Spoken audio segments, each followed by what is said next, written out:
समाज सेवा, शिक्षा और मानवता की निस्वार्थ भावना को सम्मानित करने के उद्देश्य से मेव एजुकेशनल वेलफेयर अवेयरनेस ट्रस्ट द्वारा क्रांतिवीर शहीद सादत खां मेवाती गौरव सम्मान अवार्ड 2025 का भव्य आयोजन अभिनव कला समाज गांधी हॉल परिसर इंदौर में बुधवार को हुआ। समारोह न केवल पुरस्कार वितरण का अवसर था, बल्कि समाज के उत्थान, शिक्षा के महत्व और इंसानियत की राह पर चलने का सामूहिक संदेश देने वाला प्रेरणादायी आयोजन साबित हुआ। कार्यक्रम का शुभारंभ तलावते कुरान से हुआ। गांधी हॉल परिसर का वातावरण पूरी तरह समाज सेवा की भावना से ओतप्रोत था।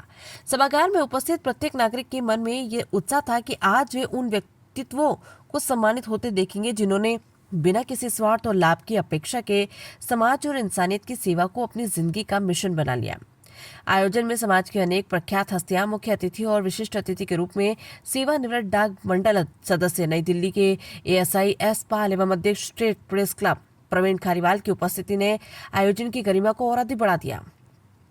इस अवसर पर अनेक विशिष्ट जनों को क्रांतिवीर शहीद सादत खां मेवाती गौरव सम्मान अवार्ड 2025 से नवाजा गया। सम्मानित होने वाले प्रमुख व्यक्तित्व इस प्रकार हैं: मुअज्जम अली, बहादुर फरियाद साहब, मदन परमालिया, पीएल लबाना, मोहम्मद इकबाल खां, डॉक्टर भाग्यश्री, नवीन नरखड़िया, प्रोफेसर डॉक्टर असद खान साहब, मनप्रीत सिंह होरा, राजू सैनी, हबीब खां बनारसी मेवाती सहित विशिष्ट कार्य करने वाले चयनित 51 शिक्षकों को भी विशेष सम्मान प्रदान किया गया। संचालन अब्दुल हफीज बनारसी एवं आभार प्रदर्शन मोहम्मद अयूब मेवनीमाना।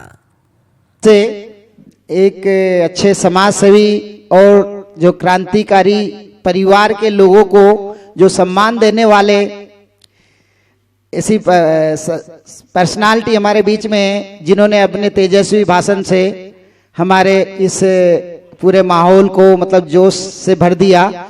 मदन जी परमालिया, जिनका जन्म 1 जुलाई 1965 को हुआ, जो मंच पर ही हैं, उनके बारे में थोड़ी सी जानकारी। देश के महान क्रांतिकारी, आजाद हिंद फौज के संस्थापक नेताजी सुभाष चंद्र बोस से प्रभावित होकर इंदौर शहर के सामाजिक कार्यकर्ता एवं उनके सिद्धांतों पर चलने वाले मदन परमालिया जी का जन्म 1 जुलाई 1965 को एक गरीब और स्वतंत्रता आंदोलन के सहभागी बने स्वर्गीय श्री गरीबा परमालिया व माता श्री बुद्धबाई परमालिया के यहाँ हुआ। बचपन से ही शहीदों, स्वतंत्रता संग्राम सेनानियों और उनके वंशजों के लिए काम करने की प्रेरणा जागृत होने पर अपने आप को आपने उसमें झोंक दिया। अभी तक तकरीबन 550 लगभग शहीदों के वंशज, स्वतंत्रता संग्राम सेनानियों और समाज सेवियों का आप सम्मान कर चुके हैं। 550 बहुत बड़ी तादाद है।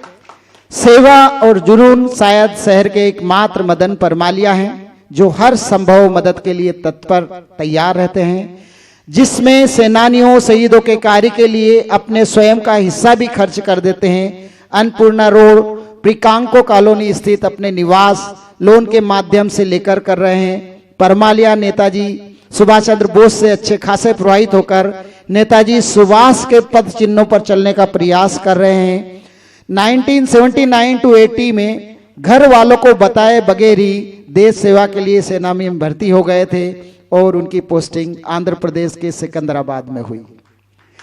हालांकि पारिवारिक मजबूरी के चलने के बाद में मां के कहने पर नौकरी छोड़ दी और उसके बाद 36 वर्षों से स्वतंत्रता संग्राम सेनानियों की मदद, उनकी जानकारी जुटाना, दिवंगत होने पर अंतिम संस्कार में शासन से मदद करवाना, इंदौर के लगभग 1 लाख स्कूली बच्चों को इलाके के सेनानियों और शहीदों की जानकारी देने में जुटे हैं। कॉलोनियों में बसे बगीचों का नामकरण भी सेनानियों के नाम पे हो, इसके लिए प्रयास कर रहे हैं। परमालिया जी ने अपने प्रयासों से पूरे प्रदेश में जो शहीद हुए हैं उनकी जानकारी भी अपने पास एकत्रित की। सेनानियों के बारे में हर जानकारी उनके पास उपलब्ध है। आपके बहुत सारे उत्कृष्ट कार्यों के लिए अलग अलग मंचों से आपको सम्मान मिला है। आज हम हमारी ट्रस्ट के बैनर तले आपके इन उत्कृष्ट कार्यों के लिए क्रांतिकारी शहीद सादत खां अवार्ड 2025 से सम्मानित करते हुए बहुत फक्र महसूस कर रहे हैं। मदन परमालिया जी, मदन परमालिया